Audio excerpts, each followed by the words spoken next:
Welcome back. This is RockPaperMario, and this is part 2 of my first ever LP, which is Luigi's Mansion. If you see that flashing door, you can't actually do anything with that, as you can probably tell from the myriad of thorny vines covering it. So I suppose let's go upstairs and get some revenge on those ghosts that kicked their ass earlier. Well, here's some coins here. So this is what I'm talking about. If you use your Hoover on this pot here, for example, and you see dust coming out of it, then that means there's nothing in there. But just because there's nothing in there now doesn't mean there'll never be anything in there. So yeah, we have 8 coins now. Well, I should explain that. This is the Game Boy Horror. If you press X, it pulls up this thing, and you can use that to basically examine anything you want. And if you press A, Luigi will... Well, no, he didn't... Well, how come he didn't say anything? Let's try the vase. Luigi will say, looks like something might be in there. Well, there wasn't, we checked. But he'll basically give you a little hint as to... what you can do with anything. So let's go in here. I notice it's all dark. Basically, if a room is dark, then there are ghosts in there. As long as a room is still dark, then there are ghosts prowling about, because ghosts like dark places, as we would presume. So basically, if you use your Hoover, and I think it's really cool the way... I think the Hoover mechanics were really cool in this game. They're really well designed. Basically, if anything is in the catchment area for the vacuum cleaner, it will be affected. Let's try here. Well, there's nothing in there. Usually there's something in there. Well, let's try this little thing over here. This little thing, it's hardly little, it's like twice as big as him. Oh, well, money. Now look, watch the dollar bills and how they're affected and not affected by the Hoover. It's really realistic. I think it's pretty cool. Well, realistic. Not that I've ever seen someone try to suck up dollar bills with a vacuum cleaner. Let's try this again. So basically, well, unless you haven't noticed, some of the candles are different colours. So let's try extinguishing them with the Hoover. Oh, well, that made someone happy. Who put out my candles? You, Mr. Lime Green? Well, dark rooms are dangerous around here, yes. They love the dark, and now they will get you, blue hair. Now you're in for it, black hair. Why does she sound like that? She sounds like a convict. Just like Little Red Cat before you. Oh, they got Mario? They got Mario, let's get him. May you wander lost in darkness forever. Not in your life, asshole. Are you afraid of the dark? Are you afraid of the dark? We call this meeting of the Midnight Society closed. Like, Are You Afraid of the Dark, that Canadian show. Well, flash, suck, and tilt. Yeah, I'm gonna flash you, suck you, and tilt you. I don't know, flash, suck, and tilt sounds like something to do with a pinball machine as well. Oh, well, he got away. But why did that happen? Oh yeah, sometimes if you're too far away from them, when you, flash them, then they'll disappear back into the ether, but they'll always come back again. So suck them up. Let's wait for another one.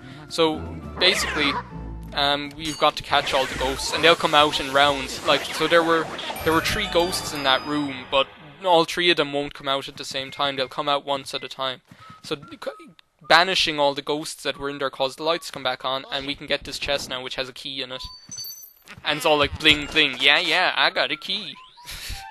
And the Game Boy Horror will show us where that key leads to.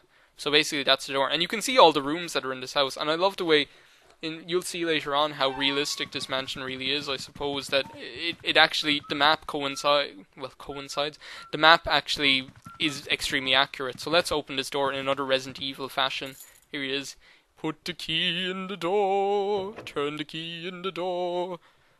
Look, his hand trembles. I love those little effects. I'll probably show this every time just because I enjoy it so much. Oh, another dark room. Well, there must be ghosts in here. Oh yeah, unless you haven't noticed, unless you probably haven't guessed, your health is down there in the bottom left-hand corner. And if you lose health, then getting a heart will restore it. Basically, this ghost has twice as much HP as the orange ghost. Basically, there are several incarnations of ghosts, and you'll see different palette swaps and things of those ghosts that have different qualities that make them unique. Just like all people are unique and have qualities which make them unique. Oh, well, there we go. Oh, got 2 of them on the line, 2 big bass on the line. Big bass. Big mouth catfish on the line. Yeah, big mouth catfish on line 1 on Dr. Fraser Crane show. So look, you can interact with the lights, you can basically interact with anything, and there's a chance that there'll be money in it. I suppose I should explain what the money is. The more money you get, the better a rank you'll get at the end of the game, and the better score. It's like getting 100% in Metroid or something like that, I suppose. Rank A is the best. I don't really care about whether I get the highest rank possible or not. I'm not going for... I just want to play the game. And here's another mechanic. If you look in here, there's what's called... well, I call them rich ghosts. I don't know what they're actually called. And if you kill them, or catch them, then you'll get... well, asshole. Then you'll get loads of money, basically, is what I'm trying to say before I was so rudely interrupted. You'll get loads of money. But the only problem is, those ghosts don't count towards the tally of ghosts in a room. So if you catch all the other ghosts and the lights go back on, you won't get a chance to catch that ghost as well until a point later in the game, which I'll explain when we get to it. Well, these guys look like garbage cans. Well, like, here, come on, let me catch you, Oscar the Grouch. Oscar the Grouch, I'm catching you, throwing your banana skins at me. Well, let's suck these up in case we slip in them. So yeah, as well, so there's another chance to catch them if you didn't actually just... oh, I slipped on a banana skin. That's never actually happened in real life. I don't know, people say that you can't actually well, no, one person. I saw on Jonathan Creek that you can't actually slip on a banana skin. But, I wouldn't like to try it. Well, oh my god! It's really funny because when I was much younger and I was playing this game for the first time, this room actually, I died on it, which is really embarrassing, I suppose. So you might be wondering, you might be walking around, all the ghosts aren't appearing. Well, the last ghost is hiding in here. And let's just catch him. Easiest cake, easiest pie, a slice of cake. You can't just combine two sayings. So yeah, and the key appears up here. So yeah, what was I saying? Oh yeah, so if you actually... disturb the rich ghost, but don't actually catch him, then you'll never have another chance to catch him. It doesn't appear again. So yeah, you have to be careful. I'll try and catch all of them. If I miss a few of them, I don't mind, but there are actually 15 of them in the whole game. So that key leads to there, the door that we checked at the starting sequence of the game. But we want to go in here first. And look, another one of our toad friends. Jungle friends, toad friends.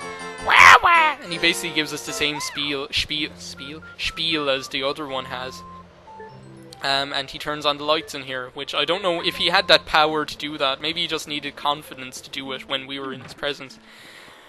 So, I'm going to take this time to show you another thing about this game that is actually very handy. If you take your Game Boy Horror out, and you actually point it at the mirror and press A to search the mirror, it gives you a handy-dandy shortcut back to the back. Let's do the time warp again. Yeah, I don't know why I just said that. It looked like a warp, so I said let's do the time warp, like in Rocky Horror Picture Show. So, I don't know. I'm at 21 minutes right now, I suppose. Well, I'm recording all the... well... I don't really want... there are a couple of big things coming up in the next part. Oh, well, here's a message. This is handy. This might waste a bit of time before I go. I don't really want to go on to the next part at the end of one video. Hold up a sec, Luigi. It's me, Professor Egad. I detect spirits stronger than we've seen yet lurking ahead because I'm a scientist. Oh! Yeah, you're nuts, Egad. I think it must be some of those escaped gallery ghosts. Gallery ghosts? I say portrait ghosts. Even though gallery ghosts has nice alliteration going on. You should know they're really different from the other ghosts you've seen so far. Yeah, I'll explain that in the next video. When you find one, use the X button to search its heart for clues. Yeah, basically that's what you're supposed to do, but I'll just... well, I might show it just for fun. Basically, each of the portrait ghosts has a special method that you need to do to catch them, basically. And pressing X and using the Game Boy Horror to search their hearts will actually help you find out that secret. So to end off this video, I'm going to, well, tiptoe. I didn't know you could do that. I'm going to tiptoe towards the door and open it. And in the next video, hopefully we'll go after some of those portrait ghosts. So, thanks very much for watching the second part of my first ever LP, Let's Play Luigi's Mansion with RockPaperMario, and I'll see you in part 3, folks. Ooh, money.